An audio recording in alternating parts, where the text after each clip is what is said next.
नमस्कार विद्यार्थियों, आपका भगवान दास तोदी कॉलेज के ऑनलाइन प्लेटफॉर्म में स्वागत है। मैं आपका इतिहास विषय में स्वागत करता हूं।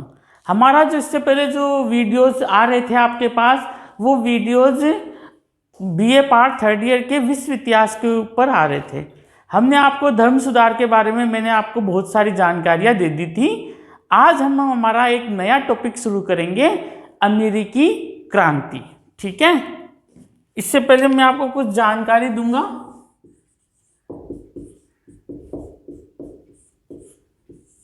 टॉपिक का नाम है हमारा अमेरिकी क्रांति या अमेरिका स्वतंत्रता संग्राम। अमेरिका का स्वतंत्रता संग्राम का स्वतंत्रता संग्राम। देखो, इस वक्त अमेरिका बड़े करंट में भी है, क्योंकि इस वक्त वहाँ पे चुनाव होने वाले हैं। वहाँ पे हर चीज़ परंपरा के आधार पे होती है। कई चीज़ें मतलब ब्रिटेन से जुड़ा हुआ, लेकिन इतनी भी ज़्यादा परंपरा नहीं जितनी ब्रिटेन में होती है। जैसे वहाँ पे चुनाव हर 4 साल से नवंबर के दूसरे सोमवार या मंगलवार को वहाँ पे चुनाव होता है। वहाँ का राष्ट्रपति 20 जनवरी को अपनी शपथ ग्रहण करता है। 4 साल के लिए एक बार एक राष्ट्रपति 2 बार के लिए राष्ट्रपति निर्वाचित हो सकता है। ठीक है, इससे पहले राष्ट्रपति लंबे टाइम के लिए निर्वाचित होते थे, लेकिन फ्रैंकलिन रूजवेल्ट जो थे वो 3 बार अमेरिका के राष्ट्रपति बन चुके थे। तो उन्होंने फिर ये नियम अपने अमेरिकी स्वतंत्रता संग्राम अमेरिकी संविधान में डलवाया कि एक बार एक व्यक्ति 2 बार राष्ट्रपति अमेरिका का बन सकता है। अमेरिका निश्चित रूप से आज के टाइम में सुपर पावर है। ठीक है, आज हम उसी सुपर पावर का स्वतंत्रता संग्राम पढ़ेंगे कि स्वतंत्रता संग्राम कैसे हुआ। उससे पहले आपको एक जानकारी दे दूं, इतिहासकारों ने क्या किया कि जो साम्राज्यवादी इतिहासकार थे, उन्होंने जो अमेरिका का पुराना इतिहास है, अमेरिका की जो खोज हुई थी 1452 में, जब कोलंबस ने भारत को खोजते हुए अमेरिका की खोज कर ली थी, उसके पहले का जो इतिहास है वो साम्राज्यवादी इतिहासकार छिपाते हैं, जैसा कि उन्होंने भारत के मामलों में किया था। लेकिन भारत का तो इतिहास बड़ा समृद्ध था, तो वो नहीं छिपा पाए, वो सामने आया। इन्होंने क्या किया कि अमेरिका का जो पुराना इतिहास था उसको बिल्कुल साइड ऑफ कर दिया। एक नया इतिहास, नई चीज़ें उन्होंने 1452 से करना शुरू किया। तुम थोड़ा सा पुराने की जानकारी करना शुरू करेंगे कि अमेरिकी जो लोग थे वो बिल्कुल ऐसे इस तरह से नहीं थे जैसे उन्हें इतिहास में दिखाया गया कि बिल्कुल गंवार लोग थे, उस तरह से लोग थे। उनको सभ्य करवाया, में जो अमेरिका के गोरे लोग थे उन्होंने उन्हें सभ्य करवाया, ऐसी कोई बात नहीं थी। वो भी बड़े सभ्य थे। वहाँ पे 3 तरह की सभ्यताएं पनपी थी अमेरिका में। ठीक है, वो 3 तरह की जो सभ्यताएं हैं, मैं हेडिंग डालता हूं, पूर्व प्राचीन सभ्यता। पूर्व प्राचीन सभ्यताएं।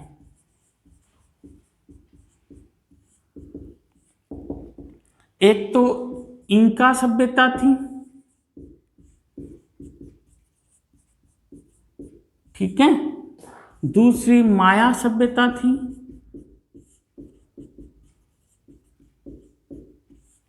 तीसरी एज़टेक सभ्यता थी।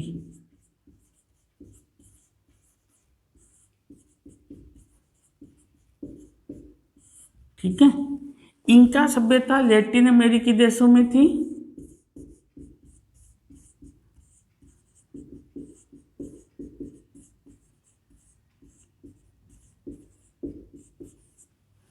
ये मेक्सिको के पास में थी।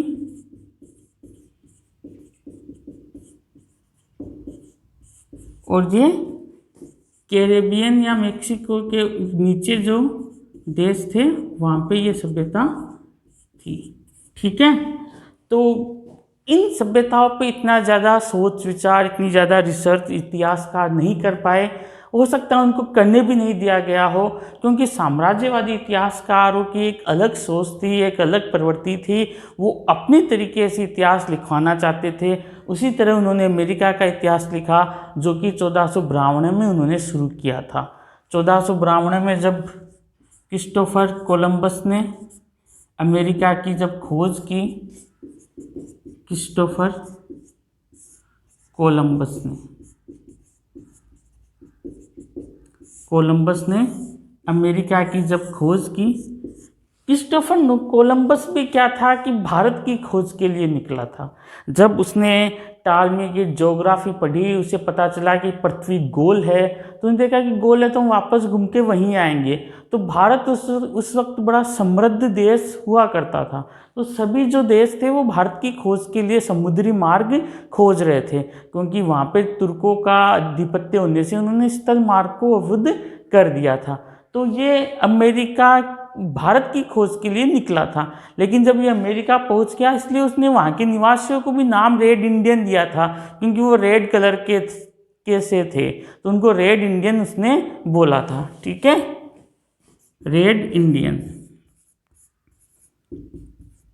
आज भी आप देखते हो कि जो यहाँ पे जो ट्रिनिडाद टोबेगा जमैका ऐसे जो देश बने हुए हैं कैरेबियंस को, इनको मिला के वेस्ट इंडीज़ बोला जाता है। ठीक है, इंडीज़। तो वो इंडीज़ इसी वजह से कोलंबस की वजह से था, क्योंकि उसने भारत की खोज के लिए निकला था, लेकिन अमेरिका खोज ली गई और रेड इंडियन उसने ना वहाँ के लोगों को नाम दिया।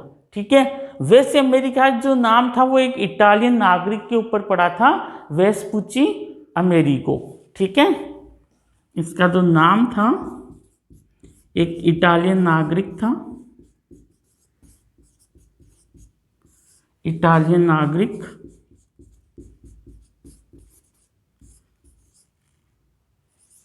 वेस्पुची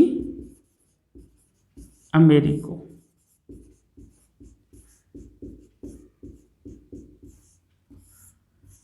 अमेरिको के नाम पर इसका नाम पड़ा था। ठीक है, ये अमेरिका की एक प्रारंभिक जानकारी है। अब हम आगे देखेंगे कि अमेरिका स्वतंत्रता संग्राम के क्या कारण थे। ठीक है, आगे हम देखते हैं।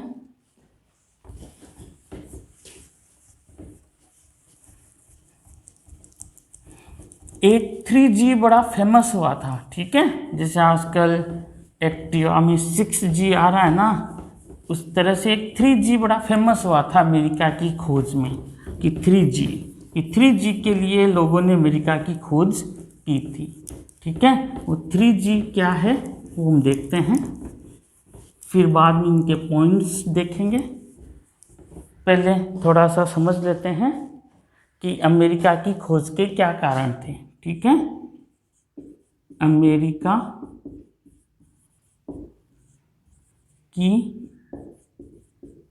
खोज के कारण। ठीक है, कारण था मेन 3G। ठीक है, 3G में पहला G था गोल्ड।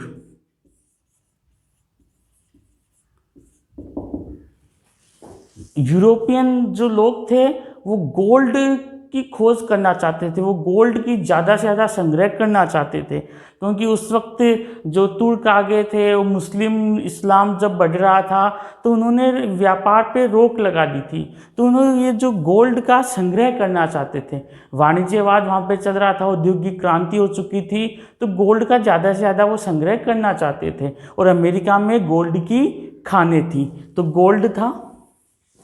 दूसरा कारण था ग्लोरी। ग्लोरी था वो विस्तारवाद की भावना, वो विस्तारवाद की भावना से ओतप्रोत थे।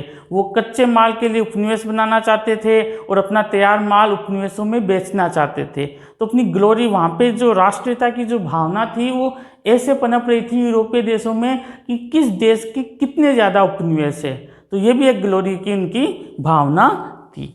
तीसरा जी है गॉड। तीसरा जी है गॉड। इसमें था ईसाइयत का प्रचार, क्योंकि ईसाई धर्म का प्रचार करना चाहते थे ये लोग, क्योंकि पोप ने साफ साफ कह दिया था जो नए क्षेत्रों की खोज करेगा वो इलाका उसी का होगा, और ईसाई क्या आपको प्रचार प्रसार करना होगा। तो ये ईसाइयत का प्रचार प्रसार करना चाहते थे गॉड की वजह से। तो 3G उस वक्त काफ़ी पॉपुलर हुआ था अमेरिका की खोज में, कि अमेरिका की खोज 3G के कारण हुई, गोल्ड, ग्लोरी और गॉड। ठीक है, इसका और हम पॉइंट वाइज अध्ययन करते हैं कि क्या क्या और कारण थे। मेन तो ये 3G थे। इसका आप एक स्क्रीनशॉट ले लो।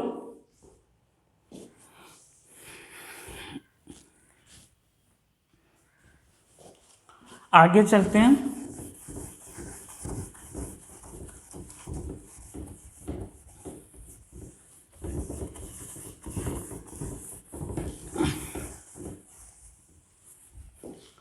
खोज के कारणों में हम चलते हैं आगे।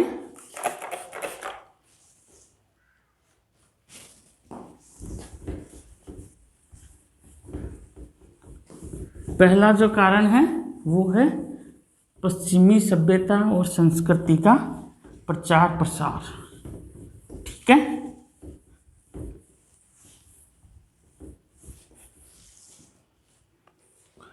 पहला कारण है पश्चिमी या पश्चिमी सभ्यता व संस्कृति का प्रचार प्रसार। ठीक है, यूरोपीय जो लोग थे, नाविक थे और वहाँ के जो राजा थे, पोप थे, वो सब अपनी सभ्यता का जो उनकी जो सभ्यता और संस्कृति थी इसका प्रचार प्रसार पूरे विश्व में करना चाहते थे। इसलिए वो नए क्षेत्रों की खोज कर रहे थे। उसमें अमेरिका की खोज हुई, वहाँ पे भी उन्होंने अपनी सभ्यता की और संस्कृति का प्रचार प्रसार उन्होंने किया। ठीक है, दूसरा कारण था स्थायी धातु में सोना चांदी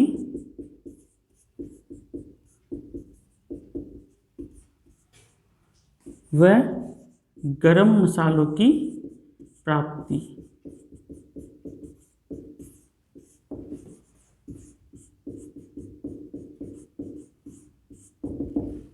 अमेरिका का जो महाद्वीप था वो सोना चांदी की खानों से जुड़ा हुआ था, तो वहाँ के यूरोपीय नागरिक जो थे वो सोना चांदी पे कब्जा करना चाहते थे। वो चाहते थे कि हमारा यहाँ पे राजनीतिक प्रभुत्व होगा तो ये खाने हमारे अंडर आएगी।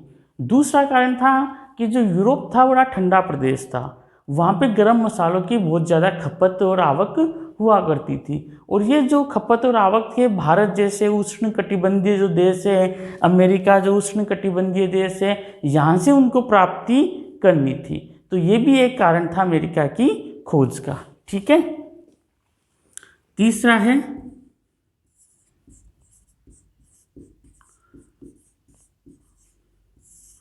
राजनीतिक प्रभुत्व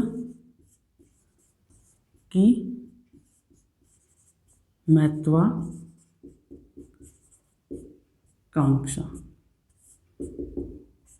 ठीक है, तीसरा कारण राजनीतिक प्रभुत्व की महत्वाकांक्षा। इसके पीछे ये कि यूरोप में जो राजनीतिक प्रभुत्व था वो चर्च, पादरी और अभिजात वर्ग के पास था। जो मध्यम वर्ग जिसके पास पैसा आया, पुनर्जागरण हुआ, औद्योगिक क्रांति हुई, वाणिज्यवाद हुआ, तो उसके पास पैसा आया, तो उसे लगा कि भाई मेरे को भी राजनीतिक प्रभुत्व मिलना चाहिए। तो इस राजनीतिक प्रभुत्व की आकांक्षा को लेकर वो नए प्रदेशों की तरफ गए, और नए प्रदेशों की तरफ उनको अमेरिका जैसे जो क्षेत्र मिले, वहाँ पे उन्हें लगा कि यहाँ पे मैं अपना राजनीतिक प्रभुत्व जमा सकता हूँ। तो ये मध्यम वर्ग की भी एक तरीके से प्लानिंग थी कि हम नया क्षेत्र खोजें और वहाँ पे हम हमारी राजनीतिक महत्वाकांक्षाओं की पूर्ति करें। ठीक है, चौथा है चर्च के अत्याचार। आपको पता है कि हमने धर्म सुधार आंदोलन में पढ़े थे कि चर्च किस तरह से अत्याचार कर रहा था लोगों पे, लोगों को व्यापार वाणिज्य के लिए रोकता था, लोगों पे कई तरह की पाबंदियां लगाता था। बड़ा खुला वातावरण नहीं था यूरोप में। यूरोप में हर चीज़ चर्च की, पोप की अनुमति से करनी होती थी। तो इस चीज़ों से बचने के लिए भी यूरोपीय नागरिक एक नए क्षेत्र की, नए इलाके की तलाश करना चाहते थे जहाँ पे चर्च का जो प्रभुत्व है वो कम से कम हो। ठीक है, पांचवा है जनसंहारक युद्ध।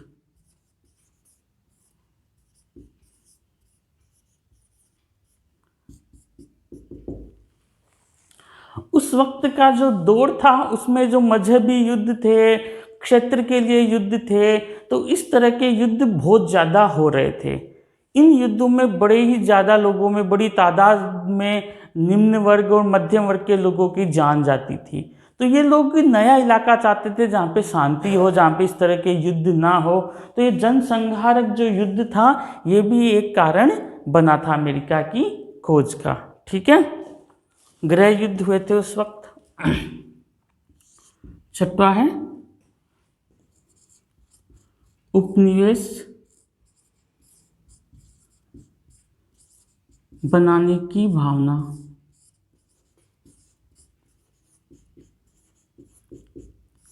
उस वक्त का जो दौर था वहाँ पे जिस देश के पास, जिस यूरोपीय देश के पास जितने ज़्यादा उपनिवेश होते थे वो देश उतना ही ज़्यादा पावरफुल माना जाता था। क्योंकि उस वक्त ये लोग सोचते थे कि हमारे पास जितना ज़्यादा उपनिवेश होंगे उसमें हम उतना ज़्यादा निवेश कर सकते हैं, उतना ज़्यादा हम लाभ कमा सकते हैं। क्योंकि उस वक्त का जो दौर था वो पैसे कमाने का दौर था। पुनर्जागरण आ चुका था तो लोग भौतिकतावाद की तरफ अग्रसर थे और भौतिकतावाद की चीज़ों को चाहने के लिए उन्हें पैसे की ज़रूरत थी। पैसों के लिए उन्होंने उपनिवेश बनाए। उपनिवेश में इनकी यही भावना थी कि यहाँ से हम कच्चा माल लें और तैयार माल यहाँ पे हम बेचें। ठीक है, तो उपनिवेश बनाने की भावना भी एक अमेरिका की खोज के कारणों में शामिल था। ठीक है, सातवां कारण था जनसंख्या वृद्धि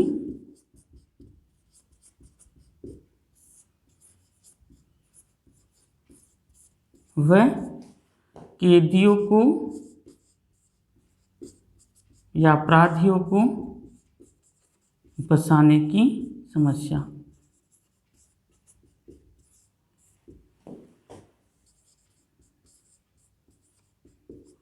अपराधियों को बचाने की समस्या।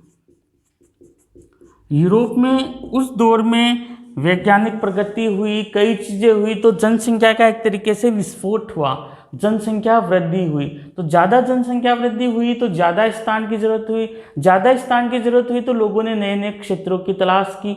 तो ये भी एक अमेरिका की खोज का कारणों में शामिल हो सकता है कि लोगों पे प्रेशर आया, लोगों पे प्रेशर आया तो निश्चित रूप से नए क्षेत्रों की तलाश उन्होंने की। जैसे ही आपका परिवार बढ़ता है, आप नया मकान या नए घर में नया एक्सटेंशन करवाने की सोचते हो। वही चीज़ एक देश के लिए थी। देश में जब जनसंख्या बढ़ रही थी तो देश अपना विस्तार करना चाहता था, इसलिए उसने उपनिवेश बनाने की तरफ अपने कदम बढ़ाए। लोगों को, नाविकों को, दूसरे लोगों को, अपने लोगों को उन्होंने प्रोत्साहित किया कि आप दूसरे देश में जाके रहिए। एक था कैदियों अपराधियों को बचाने की समस्या। उस वक्त कैदियों को वो एक सजा दी जाती थी, देश निकाला, कि जो उनका देश है उससे देश निकाला की सजा दी जाती थी। और उन्हें एक दंड के स्वरूप ये भी कहा जाता था कि हम आपकी जो सजा है वो एक तरीके से इसे माफ़ हो जाएगी जब आप इस देश से चले जाओगे, आप दूसरी जगह आपको बसा दिया जाए। क्योंकि वो जगह बिल्कुल उबड़ खाबड़ है, अभी तैयार नहीं हुई, तो उन्हें मेहनत करके उस जगह को सही बनाना है। तो कैदियों ने, अपराधियों ने भी उस जगह को बहुत सही बना लिया तो वो अच्छी बात थी, इनके ऊपर डिपेंड था। लेकिन उस वक्त तो उनको एक सज़ा के तौर पे अमेरिका में बसने का ऑप्शंस दिया गया था कि भाई हम आपको यूरोप से देश निकाला दे रहे हैं, आपने ये अपराध किया है, आपको अमेरिका में बसाया जाएगा।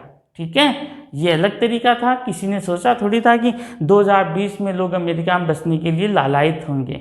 उस वक्त तो अमेरिका में जानबूझकर लोगों को सजा के तौर पे बसाया जाता था। ठीक है, ये यूरोपीय देशों की बात थी।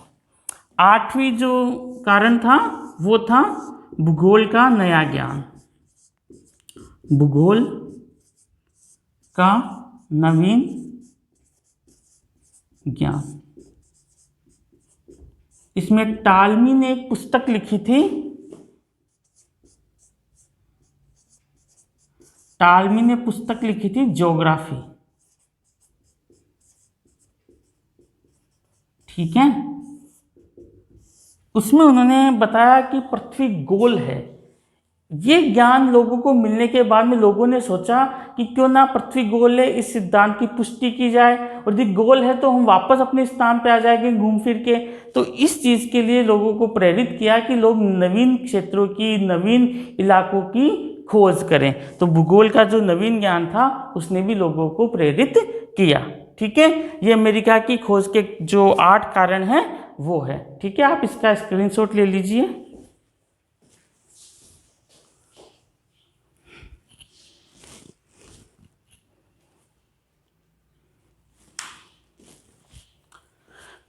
ठीक है, ये अमेरिकी की स्वतंत्रता संग्राम में जो पहला टॉपिक है हमारा, अमेरिका की खोज के कारण, कि अमेरिका की किस वजह से खोज की गई। तो ये हमारे 8 कारण हैं, इनका हमने गहन अध्ययन कर लिया है।